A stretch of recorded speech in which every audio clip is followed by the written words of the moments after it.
Mesdames et messieurs, bienvenue et merci de regarder RTI 1. Voici les titres de cette édition. Le président de la République, Alassane Ouattara, a quitté Abidjan hier, lundi après-midi, pour Niamey, la capitale du Niger, pour prendre part au mini-sommet de la Commission économique des États de l'Afrique de l'Ouest, CEDEAO. L'État de Côte d'Ivoire célèbre la coopération ivoiro-belge. Un dîner a été offert à la délégation de la princesse Astrid de Belgique à Sofitel Hôtel Ivoire. Cette délégation est en Côte d'Ivoire pour un forum économique. Le ministre de la Construction, du Logement, de l'Assainissement et de l'Urbanisme, Claude Isaac Dé, a échangé avec la presse et les acteurs du secteur hier à l'immeuble Siam. Cette conférence a porté sur l'état des lieux du secteur et la présentation de nouvelles orientations.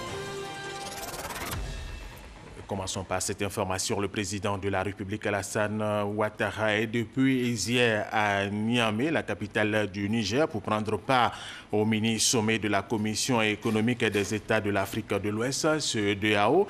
Ce sommet s'est ouvert ce mardi en présence de plusieurs autres présidents et chefs de gouvernement de la CEDEAO. Le président de la République, Alassane Ouattara, a donc quitté Abidjan hier lundi après-midi pour Niamey, la capitale du Niger, pour prendre part au mini-sommet de la Commission économique des États de l'Afrique de l'Ouest, CEDEAO. À son arrivée à l'aéroport Amani Diori de Niamey, il a été accueilli à sa descente d'avion par le président nigérien Mahamadou Issoufou. Jérôme Kofi Abolin est à Niamey pour RTI 1. Il fait partie des 4 chefs d'État à se retrouver au Niger en vue de la 4e réunion de la Task Force présidentielle pour ce qui concerne la CEDEAO, Communauté économique des États de l'Afrique de l'Ouest. À son arrivée dans cette optique ce lundi à Niamey, la capitale nigérienne, aux environs de 17h50, heure locale, le président de la République de Côte d'Ivoire, Alassane Ouattara, a indiqué que l'objet de cette rencontre était pour l'essentiel d'ordre monétaire. C'est toujours un plaisir d'être à Niamey. Ici, vous savez, je me sens chez moi. Je connais bien ce pays, cette ville. Et je suis heureux d'être là pour ce sommet sur les questions monétaires de la CEDEAO. Et nous allons donc avoir des discussions fructueuses, j'en suis sûr, sous la présidence du président Issoufou. Outre la question monétaire, la situation au Togo sera évoquée à cette rencontre. C'est le président du Niger, Mahamadou Issoufou, en personne, qui a accueilli le président ivoirien à sa descente d'avion. Après avoir reçu les honneurs militaires, le président Alassane Ouattara a salué toutes les personnalités civiles, administratives et politiques présentes à l'aéroport Amani Diori. Il a ensuite échangé au salon d'honneur avec son homologue nigérien avant de mettre le cap sur la résidence qui lui est réservée durant son séjour au Niger. Son Altesse la princesse Astrid de Belgique est en Côte d'Ivoire avec une forte délégation d'hommes politiques et d'hommes d'affaires belges. Tous participent au forum économique belge qui s'est ouvert hier en présence du vice-président ivoirien Daniel Kablan-Duncan. Reportage à Ouattouré. 214 hommes d'affaires emmenés par la princesse Astrid sont à Abidjan dans le cadre d'une mission économique. Il s'agit pour la Belgique, deuxième importateur européen de produits ivoiriens, de raffermir ses relations de coopération avec la Côte d'Ivoire.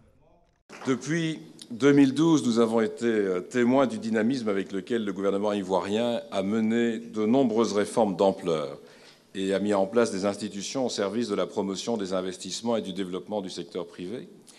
Ces initiatives ont contribué au rétablissement d'un meilleur climat des affaires. Ces efforts, Monsieur le Vice-président, ne sont pas passés inaperçus. Les acteurs belges du commerce extérieur les ont évidemment remarqués, et cela a pour conséquence de raviver la confiance dans le potentiel ivoirien. La ministre du Plan et du Développement, Niale Kaba, a pour sa part présenté aux chefs d'entreprise belges les opportunités d'affaires en Côte d'Ivoire à travers les grandes articulations du Plan national de développement 2016-2020. L'activité économique en Côte d'Ivoire est prometteuse. Malgré la chute donc du prix du cacao, les solides performances économiques se poursuivent avec une croissance projetée de 8,3% en 2017. Les perspectives à moyen terme demeurent bonnes. La présence de la mission économique de la Belgique en Côte d'Ivoire est appréciée au plus haut point. Pour le vice-président de la République, Daniel Kablan-Duncan, c'est le signe du renforcement de la coopération entre les deux pays. La Côte d'Ivoire devient aujourd'hui et chaque jour davantage comme une terre d'opportunités et d'investissement. C'est donc le moment d'investir en Côte d'Ivoire. La Côte d'Ivoire vous offre non seulement de réelles opportunités d'investissement, mais également une porte d'entrée idéale en Afrique en général, et en particulier au niveau des marchés régionaux de 8 pays de l'UMOA, qui ont une monnaie commune, le franc CFA. Ce marché a plus de 100 millions d'habitants, c'est le premier marché. Le deuxième marché, c'est celui donc de la CEDEAO, qui comprend donc 15 pays avec plus de 300 millions d'habitants.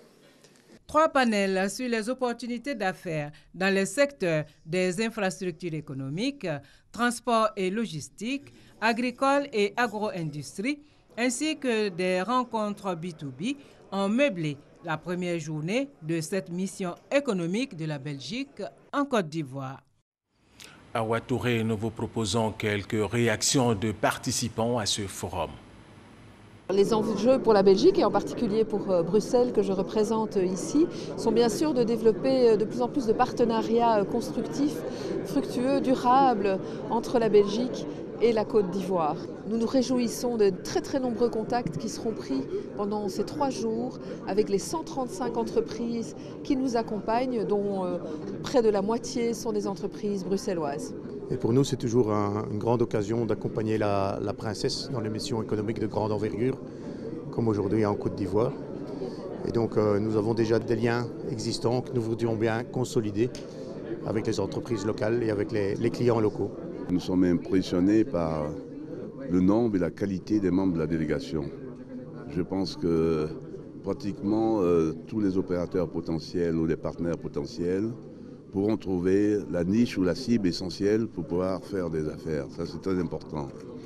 Deuxièmement, cette mission se situe à une période très importante pour la Côte d'Ivoire, notamment cette période où nous approchons vers l'émergence qui a été fixée en 2020. Il est important que nous puissions réunir toutes les conditions pour pouvoir accélérer ce processus. Ce qui nous intéresse et ce pourquoi nous sommes là, c'est de conforter et confirmer notre collaboration avec les grands acteurs qui sont Côte d'Ivoire Énergie et le Bénet, qui sont en fait 2 de nos partenaires avec lesquels nous allons signer d'ici mercredi un accord de coopération. Voilà, l'État de Côte d'Ivoire célèbre la coopération ivoiro-belge. Un dîner a été offert à la délégation de la princesse Astrid de Belgique à Sofitel Hôtel Ivoire. La Belgique, il faut le rappeler, est le 2e partenaire commercial européen de la Côte d'Ivoire. Alexis Ouedraogo. La princesse Astrid de Belgique, habillée et couronnée comme une reine ivoirienne. À la faveur du dîner offert par le gouvernement, la bonne coopération entre les 2 pays a été honorée. Je salue particulièrement Son Altesse, la princesse Astrid, dont la présence à la tête de cette forte délégation nous honore. Je reste convaincu que le secteur privé belge contribuera de façon significative à la mise en valeur de tout ce potentiel et au renforcement de la coopération économique entre la Côte d'Ivoire et la Belgique. Votre Altesse, c'est sur ces mots que je voudrais porter un toast en votre honneur, souhaiter un agréable dîner à tous et me réjouir de la consolidation des relations déjà excellentes entre la Côte d'Ivoire et le Royaume de Belgique. À Abidjan depuis dimanche, dans le cadre d'une mission économique, la princesse est à la tête d'une délégation de plus d'une centaine d'hommes d'affaires. Ils entendent renforcer les échanges bilatéraux. Tous les contacts se déroulent de manière remarquable. On a évidemment beaucoup de contacts organisés entre entreprises, mais aussi avec le gouvernement ivoirien. Je voudrais à nouveau, Monsieur le Premier ministre, vous remercier pour la disponibilité des membres de votre gouvernement. Et j'espère simplement que nous aurons l'occasion dans les 2 jours qui viennent, à travers ces visites d'entreprise, à travers les sites que nous parcourrons, de vous démontrer quelle est l'ampleur déjà de l'investissement de la Belgique ici. La Belgique est à ce jour le 2e partenaire commercial européen de la Côte d'Ivoire.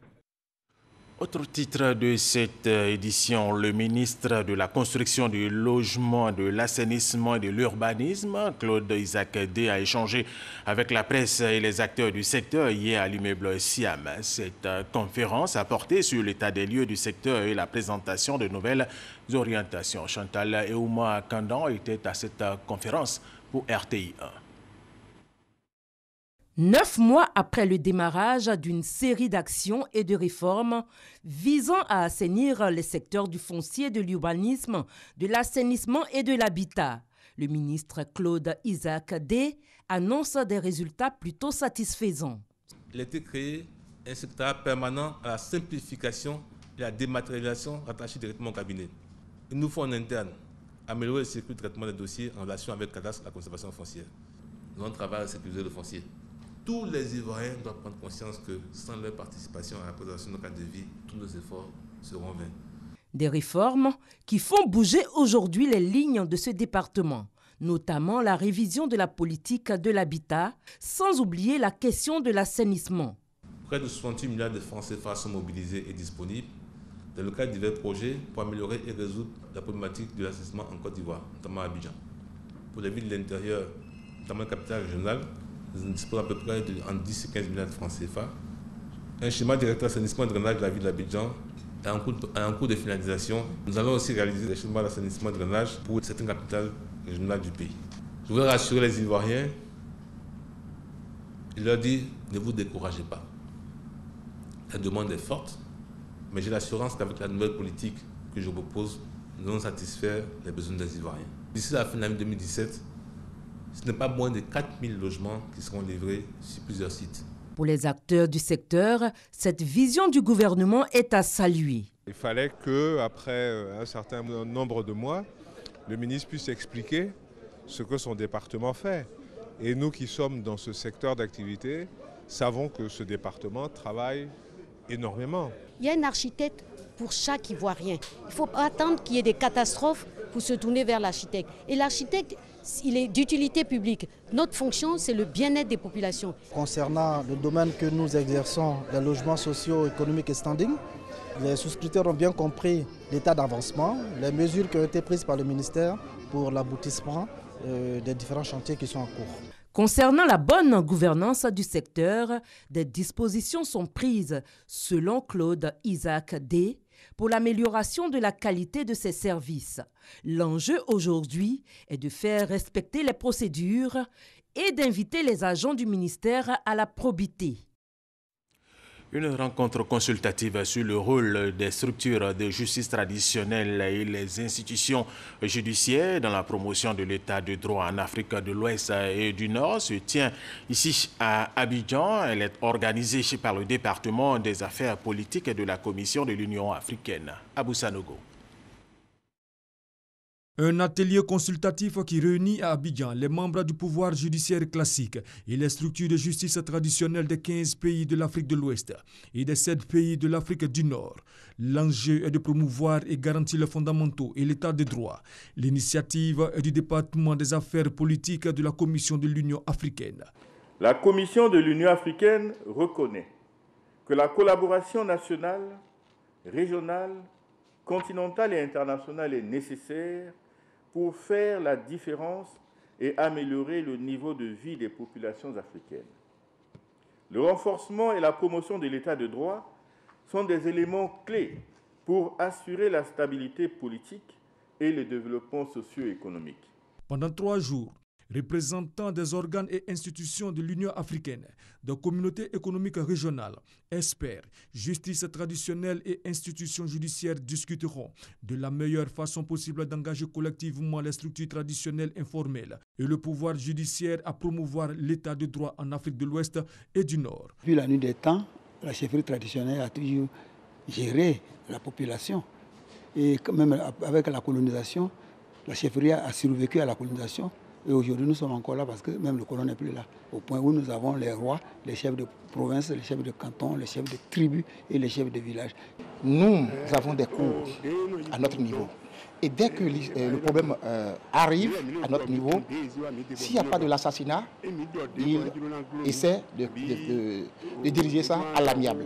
Mais si ça prend d'autres proportions, il est obligé de transmettre ça à la justice compétente. Voilà comment est-ce que nous faisons, parce que nous n'avons pas de prison, nous, à la base. Les discussions vont porter sur le rôle et les défis auxquels est confronté le pouvoir judiciaire en Afrique de l'Ouest et du Nord, et comment combler l'écart entre les structures de justice formelles et informelles. Tout à fait autre chose. À présent, dans la région du Gontougo, l'école gratuite obligatoire fait de cette partie de la Côte d'Ivoire l'une des régions à forte scolarisation. Cependant, les efforts des autorités administratives, autorités éducatives et parents d'élèves sont contrariés par une question délicate, celle de la non-déclaration des naissances, autant que celle de l'établissement des extraits d'actes de naissance des enfants. Plus de détails avec Eugène Atoubèche dans ce dossier. À l'entrée du village de Ditiyé, dans la région du Gontougo, l'école communautaire du village attend toujours que les enfants viennent remplir cette case. C'est elle qui sert de salle de classe. Ici, l'école n'est pas la priorité des populations, bien que de gros efforts continuent d'être faits pour scolariser les enfants. En revanche, les parents sont préoccupés par la question de délivrance d'actes de naissance ou jugement supplétif de leur progéniture. À l'école, il y a 230 enfants inscrits qui n'ont même pas extrait. Même ici dans la région de Gontougo, il y a des adultes qui n'ont pas d'extrait de naissance. Et les enfants, n'en parlons même pas. Les chiffres fournis par les autorités éducatives, croisés avec ceux des ONG travaillant dans le secteur éducation dans la région du Gontougo, sont édifiants. Tenez, pour l'année scolaire 2016-2017, sur 122 000 élèves, 75 000 du primaire ont été déclarés sans extrait de naissance. Plus de la moitié entrent pour la première fois dans le système scolaire. C'est pour cela que l'État a décidé que pour que les enfants viennent au CP1, on ne fasse pas de l'extrait de naissance impréalable. Quitte aux enseignants, après, de faire les démarches pour qu'on puisse avoir les extraits de naissance. Mais il faut relever que dès le CM2, une dérogation est faite aux élèves pour que ceux-ci puissent composer à l'examen avec des attestations d'identité. Sur les 3 dernières années, 2015, 2016, 2017, cette disposition a permis de sauver 2109 enfants. Autrement dit, si cette disposition n'était pas prise, ces 2109 enfants ne pouvaient pas passer l'entrée en 6e. On est frappé par une chose. Les enfants inscrits à l'école d'une année scolaire à une autre s'illustrent comme d'excellents élèves. Nous avons rencontré l'un d'entre eux, le petit Abdoulaye en classe de CM1 à Bondoukou.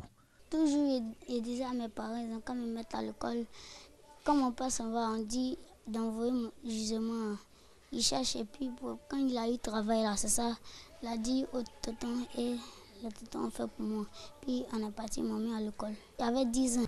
Avec l'aide des autorités administratives et judiciaires, établir un extrait de naissance à cet enfant. On est en train de suivre son parcours. Si possible, même il pourra passer le CEP cette année. Entre autres cas en cours de traitement, celui de cet enfant de 9 ans en classe de CM1 à Bondoukou.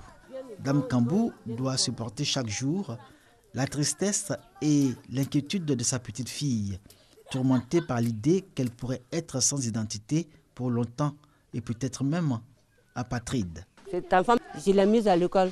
Le jument, on a tout fait, mais je n'ai pas retrouvé le jument de cet enfant où le papa a mis avant de mourir. Donc, actuellement, je cherche à faire un nouveau jument pour qu'il puisse faire les bancs. Il y a certaines localités qui sont tellement éloignées de la sous-préfecture qui font aujourd'hui que les populations qui sont dans des zones très très éloignées ne fréquentent pas les centres de santé pour les consultations prénatales. Et lorsqu'il y a des accouchements, à peine combien de femmes pensent à venir à l'hôpital pour pouvoir accoucher. Or, quand vous regardez le processus de déclaration de naissance, il y a le certificat médical de naissance qui doit exister. Dans le village de Djiangparé, où l'accès est extrêmement difficile et où le centre de santé le plus proche se trouve à plus de 20 km du village, véritable parcours du combattant, les populations se sont organisées avec le soutien et l'assistance technique de l'ONG Soleil Levant. Objectif, déclarer toutes les naissances dans le village et, in fine, établir l'extrait de naissance des enfants, tous les enfants. On ne sait pas moins que les maris, s'il dit on a qu'à aller sur le jugement. Et s'il ne fait pas? S'il ne fait pas, moi, il y a des vrais pour faire. Nous passons toujours par la sensibilisation. La SAMFAV est venue ici. Et nous avons fait créer ce qu'on appelle le CMF, le club de mères et élèves filles. Ça a beaucoup contribué au fait qu'il y a des enfants qui ont eu des extraits. L'exemple des CMF, club des mères, des élèves filles, a obtenu d'excellents résultats pour ce qui est de l'envoi et du maintien des filles à l'école. L'autre défi reste à en faire autant dans le domaine de l'état civil. Et pourtant, que de pesanteurs. En cause, l'environnement et les conditions de vie des populations en zone rurale, le processus même de l'établissement de l'extrait de naissance, surtout les rapports entre population et administration, source de découragement des requérants. Il y a certains qui ont 2 enfants, 3 enfants, 4 enfants. Au lieu d'aller faire les extraits de naissance, on te promet 15 000 francs par chacun, par enfant. 15 000 francs par enfant, tu ne peux pas. Les agents d'état secondaire, vu les distances éloignées des villages, le plus souvent, ils peuvent aller pour faire les prélèvements. C'est le bénévolat. Et ils aident les parents. Donc, en les aidant, les parents doivent être à même de leur assurer le transport. Peut-être c'est quand eux, ils voient ça, ils trouvent que c'est cher. Sinon, en ville, il n'y a pas de problème. En ville, la déclaration, après, le parent, il paie son timbre et puis bon, il repart le même jour avec son extrait tout fait. Ce sont des réalités qu'il ne faut pas cacher. Mais cela peut se régler si l'État lui-même réforme réellement le système. C'est le plaidoyer des ONG. D'autant que pour les populations en zone rurale, l'extrait de naissance ou jugement supplétif reste un emprunt de l'Occident.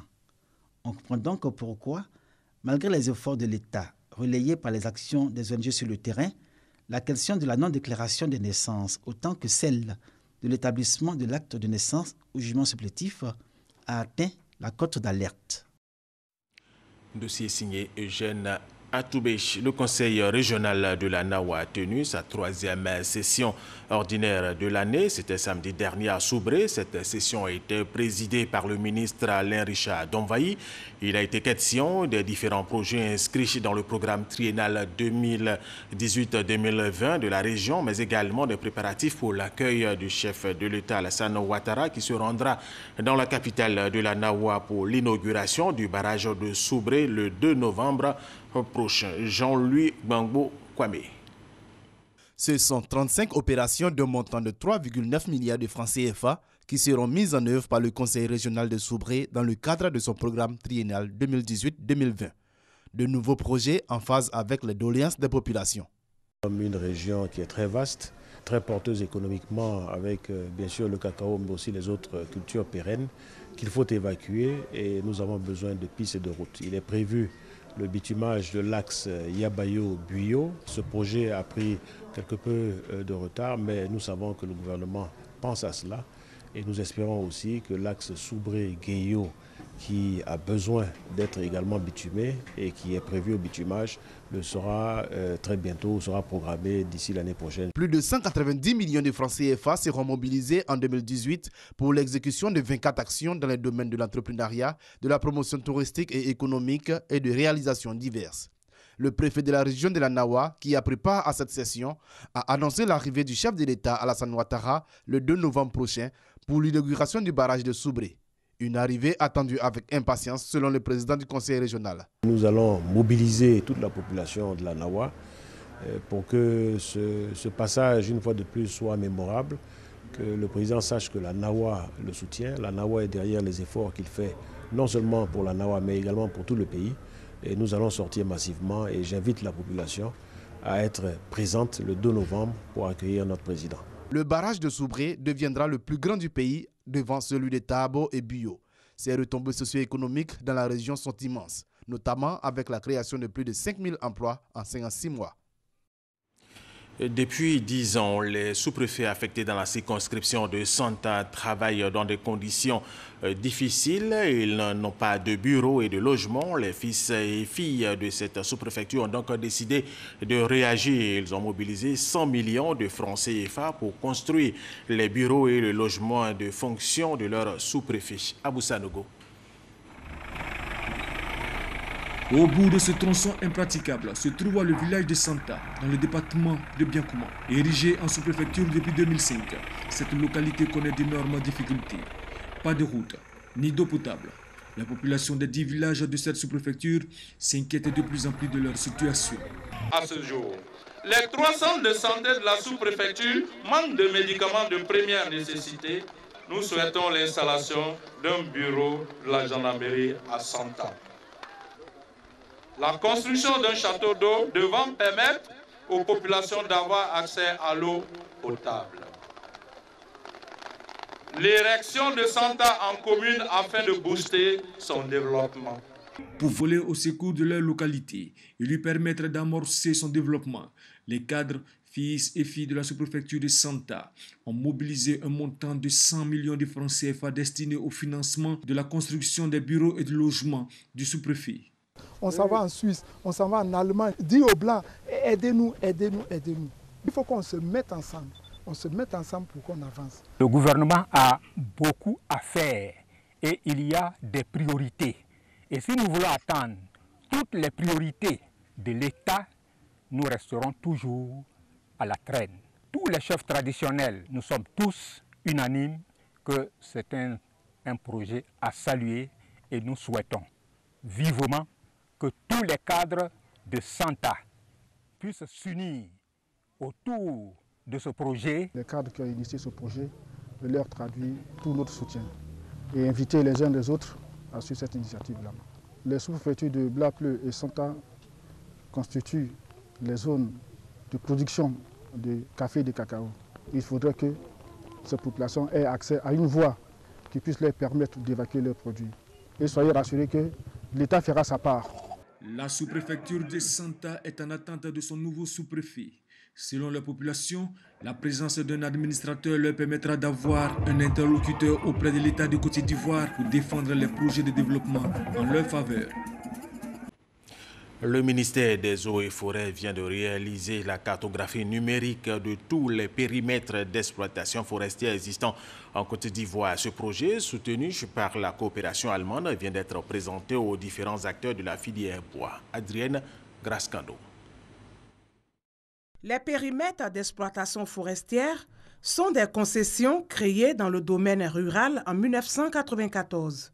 La création et la délimitation de ces concessions vise à permettre à l'État de mieux contrôler l'exploitation forestière en Côte d'Ivoire.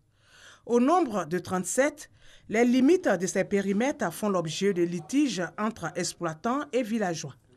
Pour remédier à cette situation, une cartographie numérique des périmètres forestiers en Côte d'Ivoire vient de voir le jour. Cet outil vient à point nommé parce que la ressource devient rare. Il faut pouvoir la gérer de façon rationnelle et durable. Aujourd'hui, on sait quel arbre sort de quel périmètre parce qu'on aura toutes les coordonnées GPS de cet arbre-là avant qu'il ne soit coupé. Donc ça nous permet de suivre et dans quelle usine il va aller aussi, on sait où aller le trouver. C'est un élément extrêmement pertinent, une base excellente pour avoir un système de traçabilité et un système de vérification de la légalité de l'ensemble des produits circulant sur le territoire national. Pour les représentants de l'administration forestière régionale, la mise en œuvre de cette cartographie numérique va faciliter leur intervention. Cette application numérique de la cartographie des périmètres d'exploitation forestière va nous permettre de reconfigurer durablement et correctement les limites des périmètres d'exploitation forestière afin de pouvoir mieux suivre les activités d'exploitation et de résoudre en même temps les problèmes qu'il y a donc entre les opérateurs économiques, entre eux et les populations. Avec l'ancienne cartographie, on a toujours des problèmes. Et il arrive des fois qu'on ait fait des histoires avec les voisins. Jusqu'ici, vraiment, je suis très ému. Des GPS ont été offerts aux directeurs régionaux des eaux et forêts pour un meilleur suivi de cette application numérique.